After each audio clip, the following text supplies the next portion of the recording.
जैसा कि हम सभी को विदित है, विद्या भारती की योजना के अनुसार जो विद्यालयों का वार्षिक निरीक्षण होता है, उसके निमित्त कल से हमारे विद्यालय का जो है वार्षिक निरीक्षण प्रारंभ हो चुका है। और हमारे बीच में ऐसे विद्वान, अनुभवी, मनीषी प्रधानाचार्य जी, निरीक्षक महोदय हमारे बीच में उपस्थित हैं। और ऐसे विद्वान और अनुभवी प्रधानाचार्यों का परिचय कराना मैं अपना परम सौभाग्य समझता हूं। इसी क्रम में मेरे ठीक दाहिनी ओर श्रीमान भगवती प्रसाद जी भाई साहब, आप सरस्वती शिशु मंदिर थराली में प्रधानाचार्य जी के पद पर हैं। आपका भी विद्यालय में हार्दिक स्वागत एवं अभिनंदन। काफी लंबा अनुभव आपका विद्या भारती योजना में रहा है। आप इस विद्यालय के पालक के नाते भी हमारा मार्गदर्शन करते रहते हैं। कई बार आपका मार्गदर्शन हमको मिला है। आपका भी मैं विद्यालय परिवार की ओर से हार्दिक स्वागत और अभिनंदन करता हूं। आपका भी जो है इस योजना में काफी लंबा अनुभव है, काफी विद्वान प्रधानाचार्य जी और ऐसे मनीषियों का हमारे विद्यालय में आगमन परम सौभाग्य की बात। हमारे भाई साहब श्रीमान भगवती प्रसाद जी भाई साहब से निवेदन करता हूं, इस वंदना सत्र में भैया बहनों का मार्गदर्शन और आशीर्वचन के रूप में अपना मार्गदर्शन हम सभी को देंगे। क्षेत्र भगवान नागनाथ यानी भगवान शिव जी और नागेश्वर भगवान से कार्तिक स्वामी के पुण्य क्षेत्र में एक अपना सरस्वती शिशु विद्या मंदिर विराजमान। इस विद्यालय के माननीय प्रधानाचार्य तिवारी जी, मेरे साथ आए निदेशक खपलियाल जी, इस विद्यालय के वरिष्ठ आचार्य के रूप में नेगी जी, चौधरी जी और समस्त आचार्य बहनें और मेरे प्यारे भैया बहन। प्रांत की योजना के अनुसार ये वर्ष भर में एक बार जो है वार्षिक निरीक्षण के रूप में यहाँ पर बाहर से अतिथि आते हैं।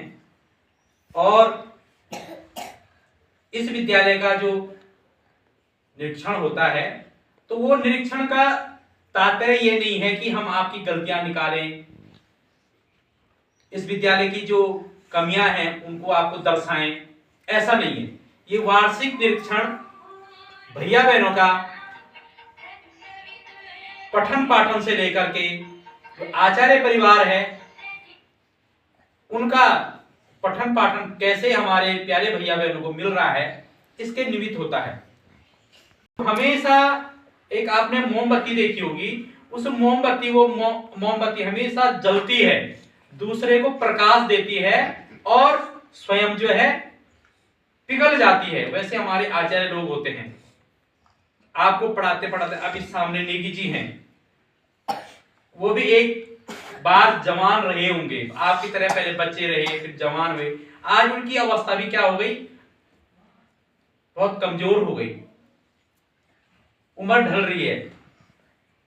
आपके पढ़ाए हुए बच्चे कहीं इस प्रदेश में कहीं जगह आप रहे तो आपने जो इन बच्चों को पढ़ाया होगा, कोई पुलिस वाले सेवा में होगा, कोई फौज में होगा, कोई शिक्षक होगा, कोई इंजीनियर होगा, कोई जेई होगा, कोई डॉक्टर होगा, अन्य भी क्षेत्रों में आपने जो है आपके पढ़ाए हुए भैया बहन चत्वारितस्य वर्धन्ते आयु विद्या यशोबलम।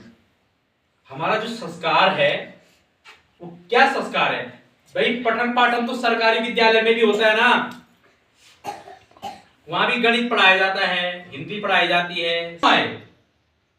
इसका रीजन ये है अभिवादनशीलस्य नित्यं मृदोपसेविना चत्वारितस्य वर्धन्ते आयु विद्या यशोबलम। देखो हमारे यहाँ इस विद्यालय में संस्कार मिलते हैं। कल उसको लकड़ी काटना आ गया कि नहीं आ गया, उसको कुछ प्रश्न करते थे जिसको शास्त्रार्थ बोलते हैं। अभी आप लोगों ने कभी फेसबुक पे देखा होगा, व्हाट्सएप पे देखा होगा, एक शास्त्रार्थ होता है, कितना पढ़ा उसको पूछना और वो सुनाते थे। इस प्रकार से आज आजकल क्या क्या होती है, गणित का अलग परीक्षा होती है, संस्कृत की अलग होती है, हिंदी के थे। गुरुजी ने पढ़ाया, उनको पढ़ा करके बड़े हुए धीरे धीरे। गुरुजी ने उनको परीक्षा में कहा कि बेटा ठीक है, आप लोग पास हो गए मेरी दृष्टि से, आप लोग मतलब मैं आप लोगों की परीक्षा ले रहा हूं, आप लोगों को मैं देखूंगा कि आप पास जाओ, आप जो है ये आपकी परीक्षा है और आप जाओ और अपना जीवन यापन करो, अब विद्यालय में आने की जरूरत नहीं, मैं आपके पास आऊंगा 1 साल बाद। ठीक है, गुरुजी को प्रणाम किया, दंडवत प्रणाम होता था उस समय, जानते दंडवत अष्टांग प्रणाम जानते हैं आप लोग।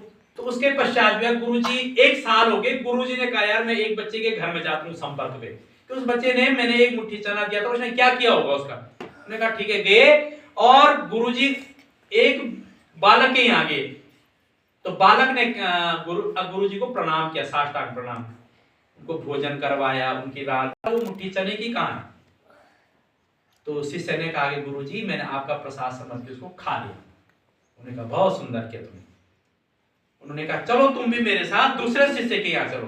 कर रहे हैं अपने प्रधानाचार्य जी यहाँ बैठे हैं, वहां देख रहे हैं वहां क्या चल रहा है, दूर दृष्टि वाले होते हैं, सब ज्ञात हो जाता है आचार्य जी लोगों को। तो वैसे ही गुरुजी को भी पता था, परंतु गुरुजी ने कहा कि नहीं दूसरे शिष्य के यहाँ चलना है, गुरुजी और वो शिष्य जो है दूसरे शिष्य के यहाँ चलेगी। उसने भी अभिवादन किया, प्रणाम किया, मुट्ठी चना दिया था आपको, वो मुट्ठी चना कहाँ है। तो उस शिष्य गया, पूजा के ऐसे स्थान था, वहां पे एक डब्बे के अंदर उस शिष्य ने क्या रखे थे, वो चने रखे थे। गुरुजी ने खोला और नीचे गिराया तो उसमें क्या लगे थे, घुन लगे थे, कीड़े लगे थे उसमें। उन्होंने कहा अरे तुमने ऐसा क्यों किया ये।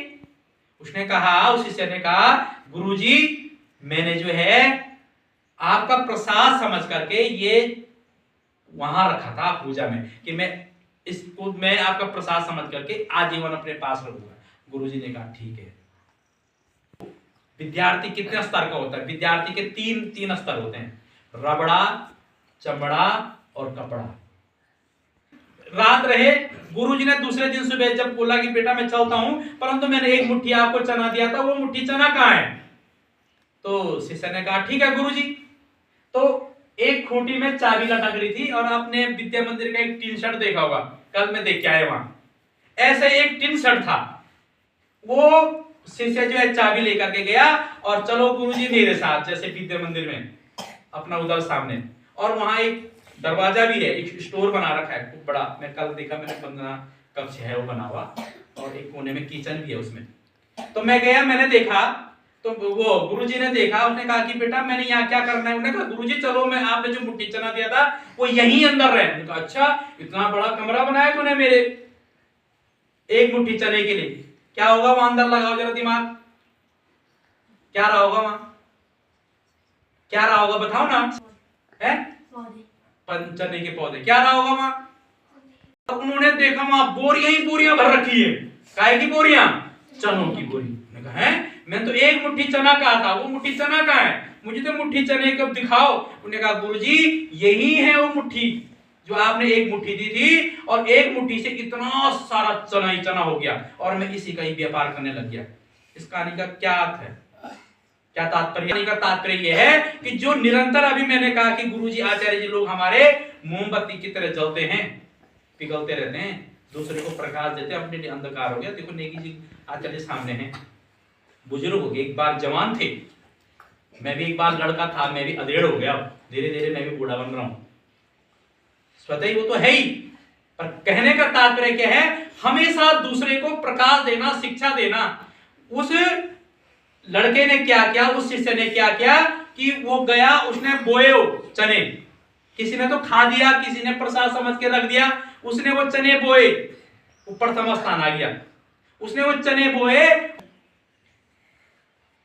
4 चोर रहते थे, चोर जानते ना, जो क्या करते हैं, उनकी आदत गंदी हो गई थी। वहां उसने अपना सामान अस्त व्यस्त देखा, वो सीधा राजा के पास गया। उस जमाने में राजा होते थे न्याय करने वाले, जैसे आजकल जो कोर्ट बना है, लोग कोर्टों में जाते हैं, वकीलों के पास जाते हैं, जज के पास जाते हैं।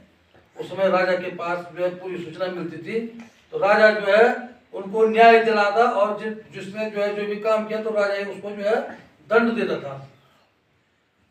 जब जो है राज लोग जिसके यहाँ चोरी हुई, वो जब राजा के पास गया, वो व्यापारी, उसने कहा महाराज आपके राज्य में जो है न्याय नहीं है, आपके राज्य में अन्याय हो रहा है, आप अपनी प्रजा पर जो है ध्यान नहीं दे रहे, आपकी प्रजा में जो है हमेशा जो है कुछ न कुछ घटनाएं होती रहती है। बोला क्या बात है? उन्होंने कहा जो है मेरे यहाँ चोरी हो गई और आप जो है सो रखे हैं, जाओ मेरे उन चोरों को पकड़ो जिन्होंने मेरे सामान को चोर दिया। तो राजा ने अपने सिपाहियों को भेजा और सिपाहियों को जब भेजा तो वो जो है उन चोरों को पकड़ के ला गए। समझ गए भैया? चोर अपने आप पकड़े जाते हैं। हाँ, तो दंड दिया जाए। क्या दिया जाए? मृत्युदंड जानते हैं? सीधा फांसी पर लटकाना, उसको मार देना। तो वो जो चारों चोर थे वो डरने बैठ गई, बोला कि इनको जो है 2 दिन बाद मृत्युदंड दिया जाए, इनको जेल में बंद करो।